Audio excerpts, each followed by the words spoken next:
The second story is about the Prophet Suliman alayhi salam.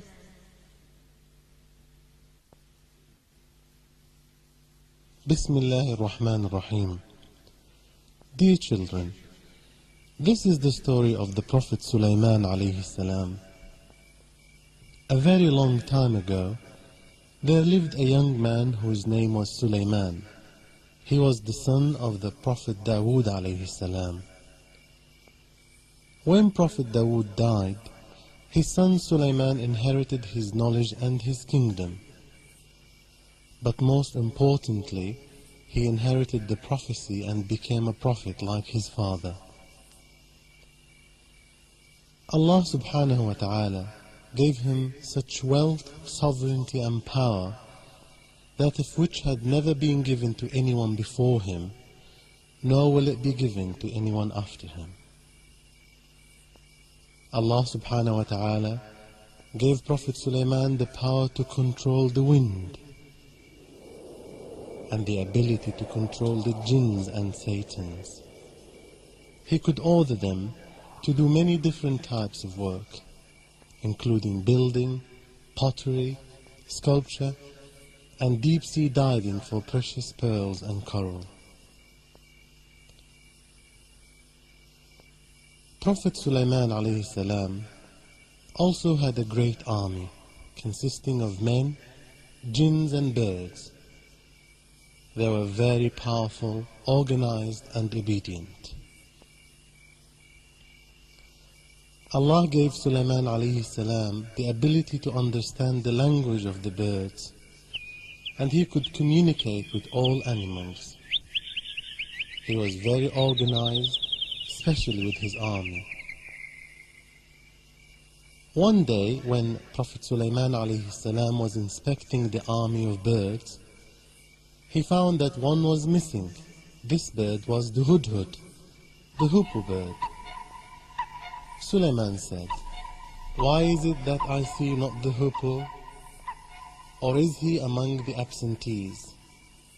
I will certainly punish him with a severe penalty or slaughter him, unless he brings me a clear reason for absence." In a short time the hoopoe returned, came up and said, "I have discovered a territory which you have not seen before, and I have come to you from Saba with truthful news. I found there a woman ruling over them and provided with every request, and she has a magnificent throne.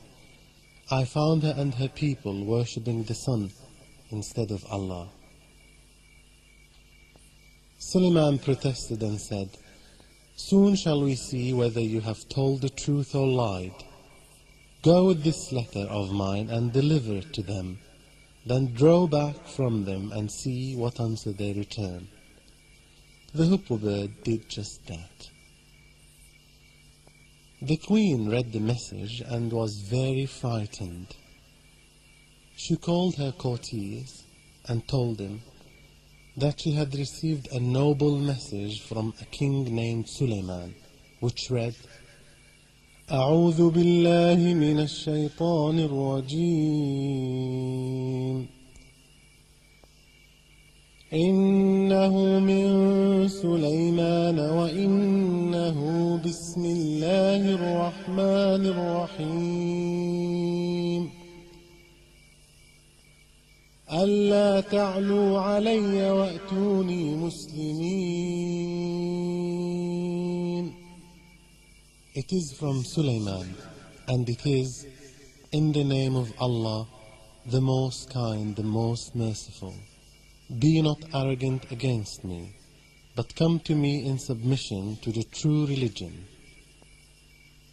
She took advice from her courtiers, and they proclaimed, "We are strong and powerful, but the decision is yours to command." The queen accepted this remark and chose the peaceful approach, where she decided to send Suliman a gift so that he would be happy and leave her kingdom alone. When her men took the gift to Suliman alayhi salam, he would not accept it and said, Are you offering me wealth? That which Allah has given me is better than that which He has given you.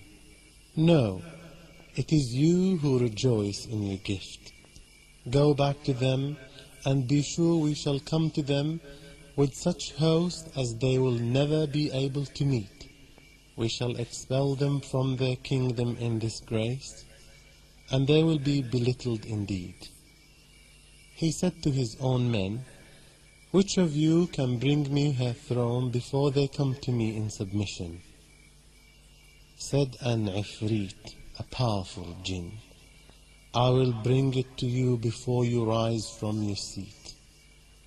A righteous man who had knowledge of the book said, I will bring it to you within the twinkling of an eye.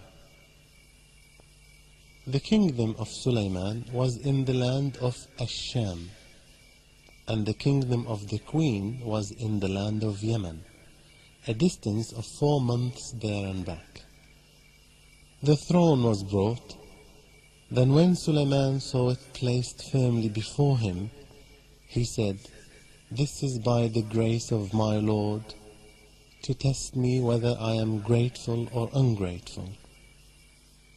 Of course, Suliman alayhi salam was ever grateful to Allah.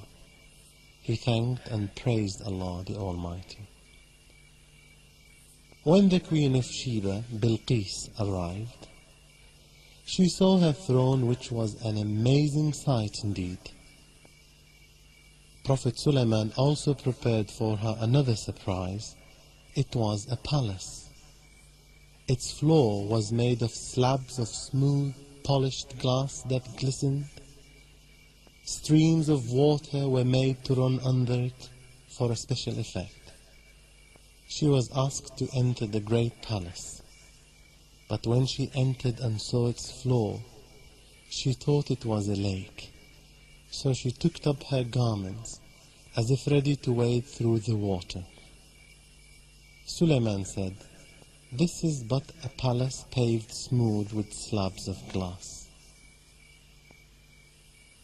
The Queen Bilqis recognized the truth and the prophecy of Suliman alayhi salam, and then said, O my Lord, I have indeed wronged my soul.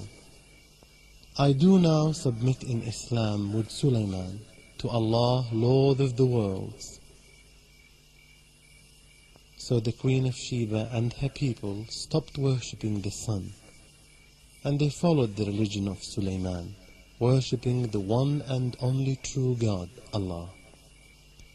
Dear children, we learn from this story that even though Prophet Suliman alayhi salam had been given such power and might from Allah, which could never be matched, he used it to propagate truthfulness.